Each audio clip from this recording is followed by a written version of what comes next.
Imagine the year is 1250. The world is colder, darker, and shaped by steel. Castles rise against the skyline like the bones of giants, and kingdoms breathe war like air. The ground you stand on is mud and grass, trampled by generations of armies whose footprints have never fully faded. Across this field stands a horse, but not a gentle mare grazing in silence. This creature seems carved out of thunder. Its eyes burn like embers deep in the skull, reflecting not fear, but dominance. Every muscle ripples like coiled rope under a shining coat, and when it exhales, the fog of its breath rolls out like the smoke of a battlefield waiting to happen. You are not looking at transportation, you are looking at a weapon.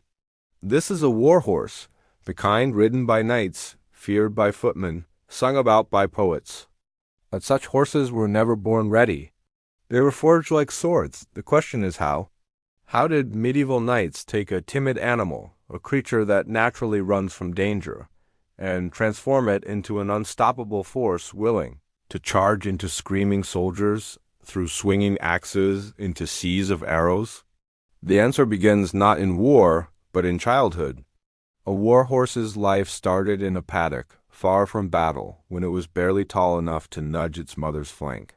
Trainers, known as grooms or squires, introduced noise early. They clashed wooden swords, slammed shields, blew horns near its ears, teaching its heart not to jump at chaos. Where other horses flinched, this one stayed still, ears forward, eyes calm.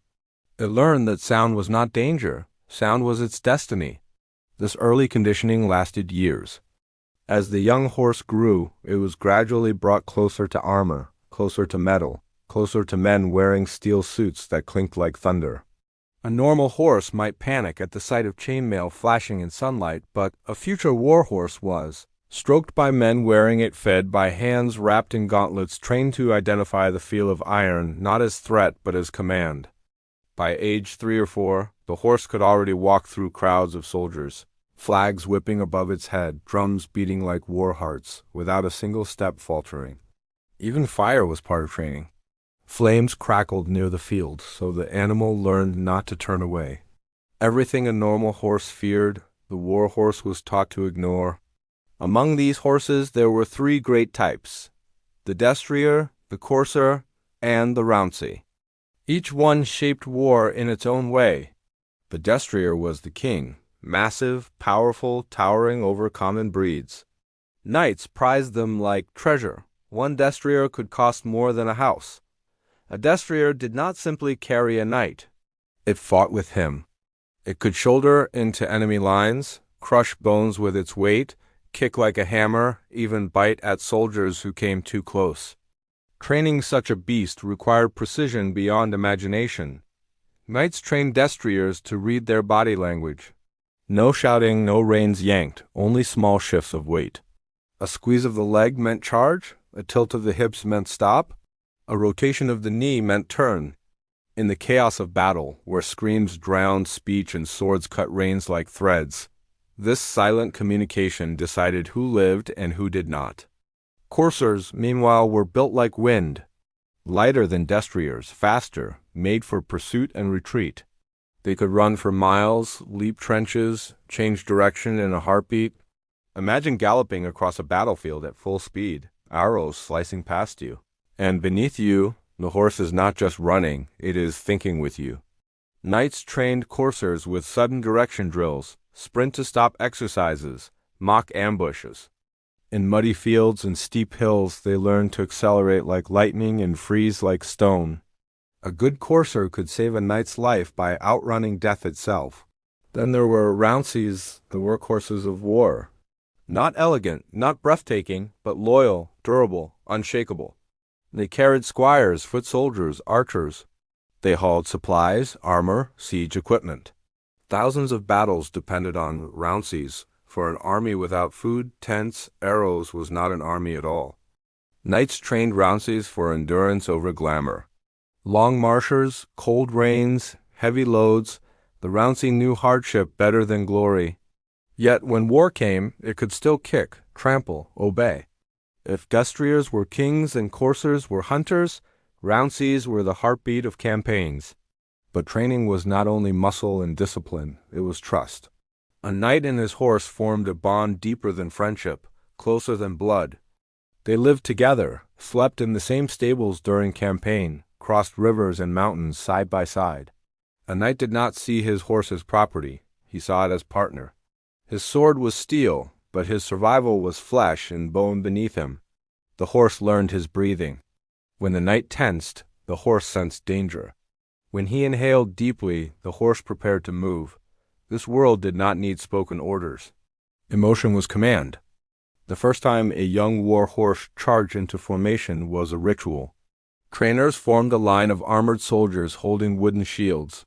The horse was guided toward them gently, then faster still. Once it realized that pushing humans aside was victory, fear turned into dominance. Soon it would charge on its own, hooves pounding earth like war drums. The battlefield was no longer a place of terror, it was a stage. Horses were trained to trample fallen soldiers, to kick attackers, to bite at armored limbs. Knights did not merely ride war, they unleashed it. Imagine you are one of those foot soldiers. You stand on muddy ground, shield in trembling hands, and from across the field you hear it, not the clash of men, but the thunder of hooves. 1 Destrier, 2-10, a wave of armored beasts racing toward you like the world itself is collapsing. You know that spear tips break against their chests. You know a kick can smash ribs like pottery. You know the knight above them has trained his mount to kill without mercy. How steady do your legs stay now? And yet the war horse was never cruel by nature. It became what knights made it, through years of discipline, patience, repetition. No shortcut existed. No horse became fearless overnight. Trainers exposed them to death so they would not fear it. They swung swords near their faces until blinking vanished. They fired arrows nearby until the animal stopped flinching. Fear was carved away, layer by layer, until courage replaced instinct. This is how medieval war was built, not only through iron and men, but through horses whose hearts beat like war drums. 3 breeds, 3 roles, 1 world shaped by hooves. Destriers shattered armies. Coursers chased victory like wind. Rounceys carried war on their backs. And behind it all stood the knight. Not merely a warrior of steel, but a man whose life depended on the creature beneath him. A war horse was not born heroic. It was forged.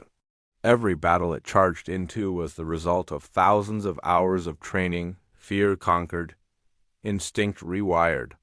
To ride into chaos without hesitation, that is not animal nature.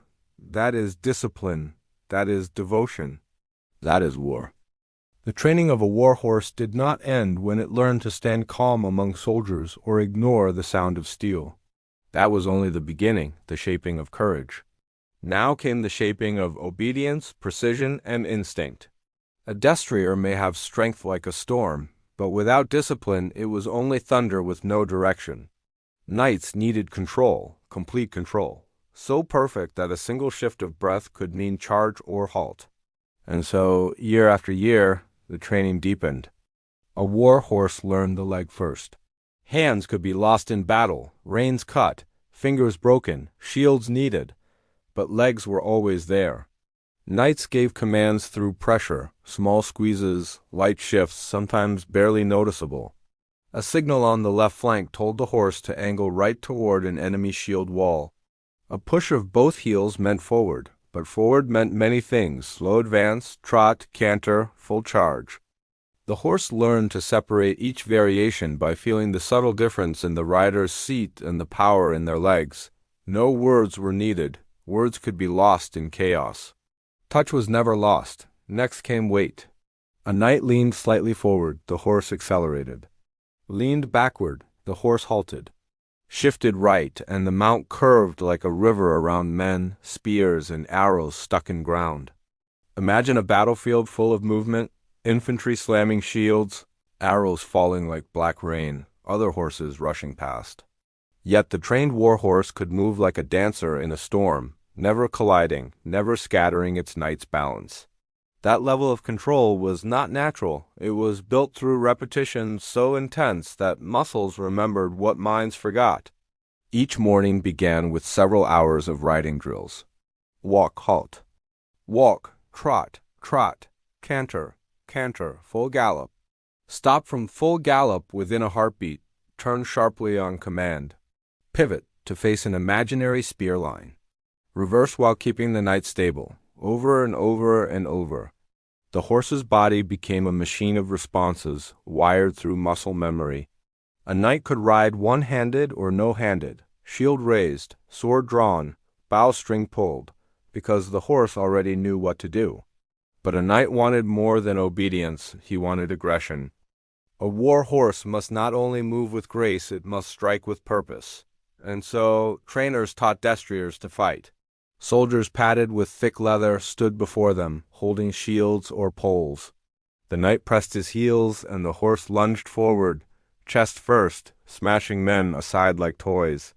Some destriers were trained to bite an enemy's arm. Others learned to kick backward with hind legs like twin war hammers. A few could even trample a fallen soldier beneath hooves without breaking stride. The battlefield was not only steel and men, it was flesh and muscle weaponized. Coursers, though lighter, learned similar aggression, but with more agility. They practiced sudden turns, feints, quick advances, and retreats. A courser had to weave through chaos without slowing, chase down retreating archers, slip behind shield walls, strike and withdraw before spears could reach its chest. The knight atop it became a phantom of war, appearing, striking, vanishing like breath on a winter morning. Behind them, Rounceys hauled the world itself. They carried food, water, bolts of arrows, armor for men too exhausted to stand. They were not trained for elegance or violence, but endurance. March after march, cold nights under canvas tents, days without proper feed, the Rouncey did not break. In war, the Destrier was glory, the courser was speed, but the Rouncey was survival. The bond between knight and horse now became something beyond training. The knight learned, too, how to sit lightly, how to speak through muscle, how to trust the animal beneath him with his life.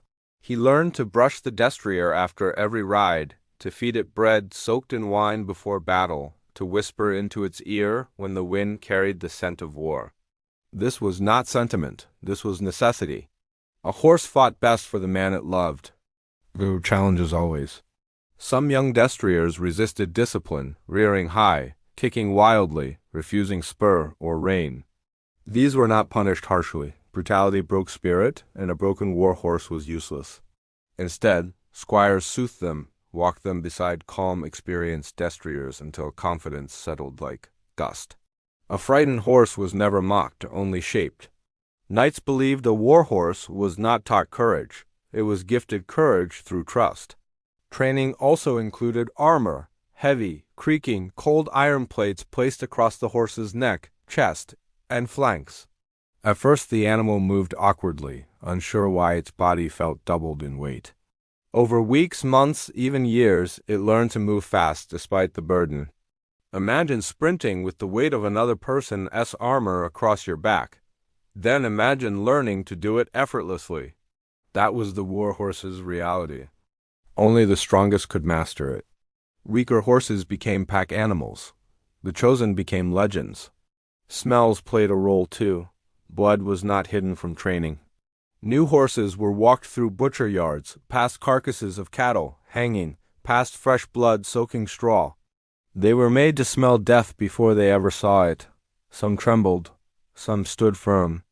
Only those who remained steady advanced. Then came the final stage, mock combat. Knights in full armor clashed in training fields while horses stood between them, learning to move while swords rang within inches of their eyes. Spears thrust near their flanks. Shields bashed. Arrows flew overhead. A destrier stood like a mountain, immovable even as chaos exploded around it. A day came when trainer and knight decided the horse was ready for war. This moment was not declared, it was understood. The animal moved like a warrior, not prey. It no longer flinched at sound or smell or steel.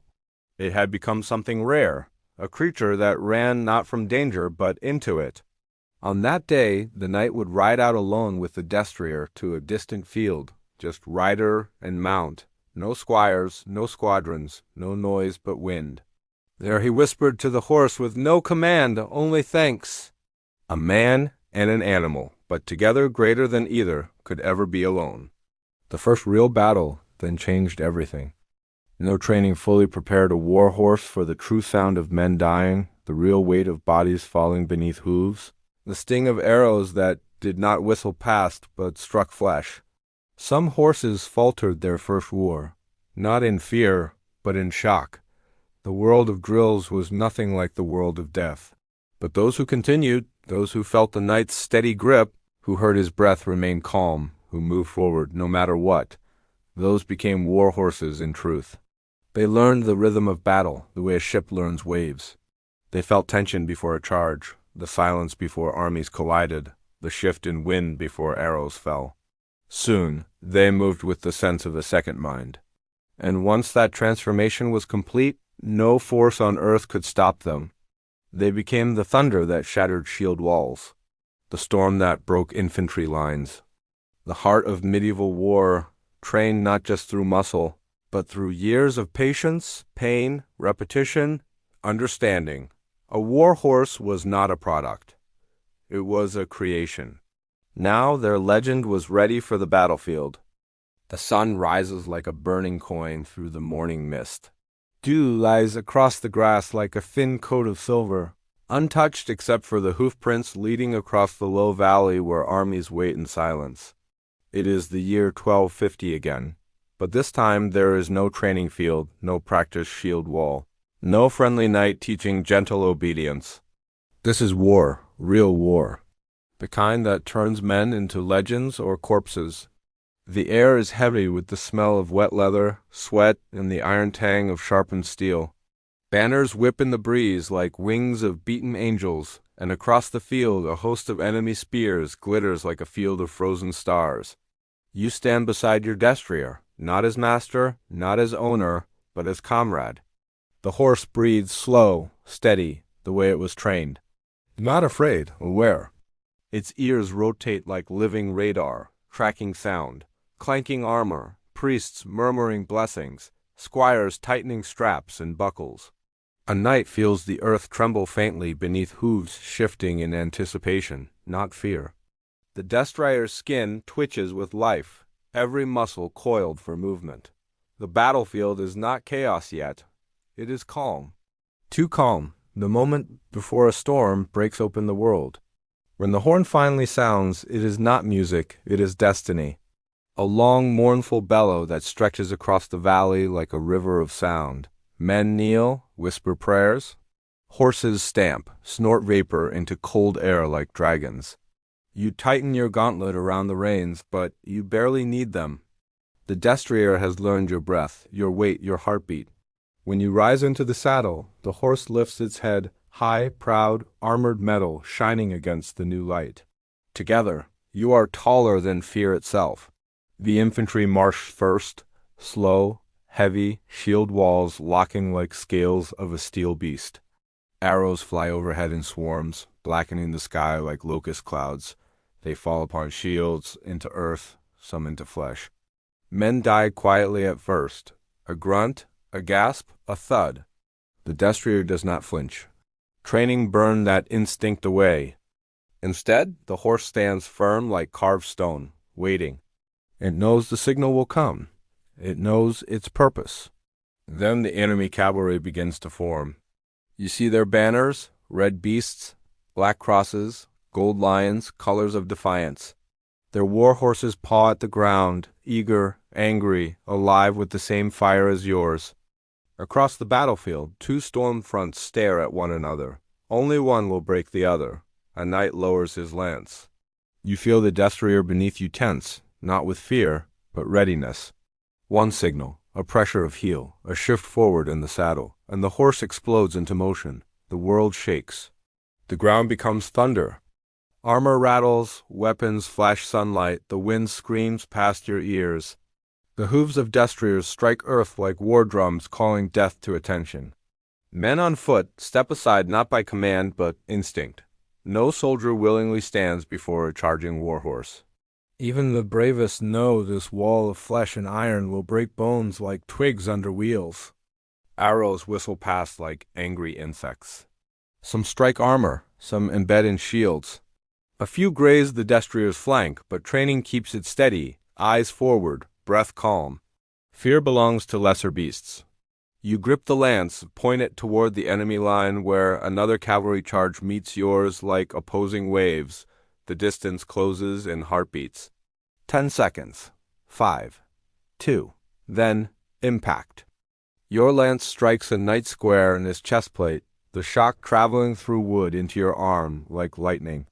The Destrier slams shoulder first into the enemy horse, sending both animal and rider crashing into the dirt. Screams erupt, of men, of horses, of steel scraping skull. But your Destrier pushes forward, hooves finding balance in chaos. You draw your sword, and the world becomes motion. A blade flashes across your vision. The Destrier pivots without command. It has learned to keep your body alive. An enemy rides in from the right, axe raised. You feel your horse shift just enough to give you angle. Your sword arcs and splits armor. Blood sprays like dark rain across shining steel.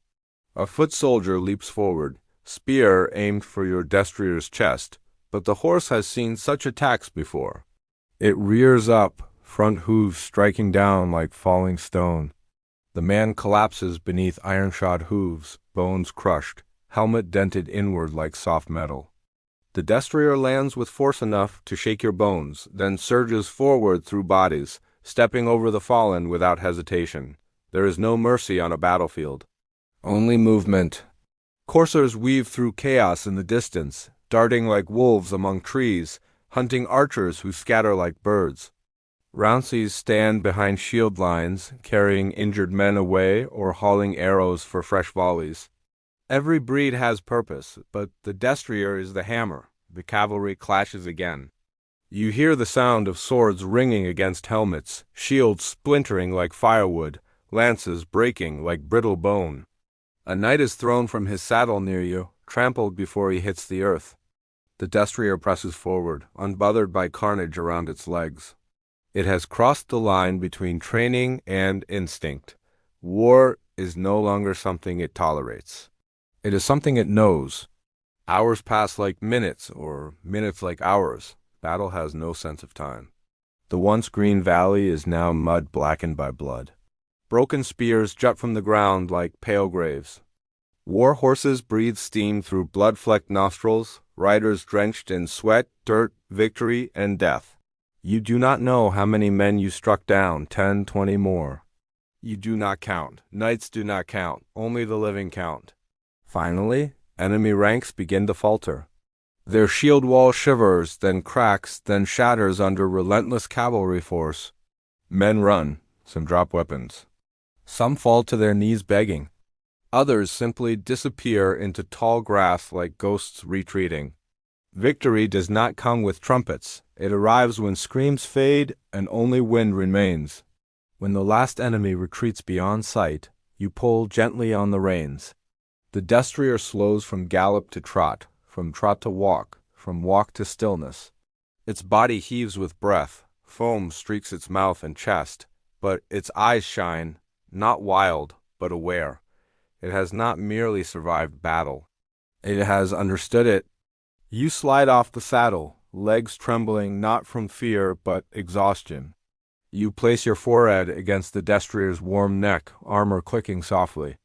The horse lowers its head, exhaling a heavy breath that fogs the air between you. In that moment, no words exist, only bond. The kind forged not in stable yards or training fields, but in blood and fire and shared mortality. This is what knights live for, not glory and poems, not gold or titles, but the unity of man and horse facing death and refusing to yield. The battlefield grows silent as night overcomes the horizon. Crows fly low over fallen men, rivers of red seeping into soil. Some horses stand riderless, their knights dead. Some knights kneel beside fallen Destriers, partners in war, parted in death. Victory never feels pure. It feels real. Later, when campfires glow and armor lies stacked, a knight sits beside his destrier, feeding it grain, stroking its mane. Every bite the horse takes is earned. Every breath a miracle of survival. Some will say that knights were the heart of medieval war, but those who lived it knew better. Knights were steel. Horses were life. Destriers, coursers, Rounceys, 3 breeds, 3 destinies, 1 legacy. They did not merely carry warriors. They shaped history. Without them, castles would never fall, kingdoms would never rise, crusades would never march across continents. They were the engines of war before gunpowder ruled the world. Their hoofbeats built empires. And when they die, history remembers their riders first, but those who know the truth whisper the names of horses into the wind, because without them there would be no legends to tell.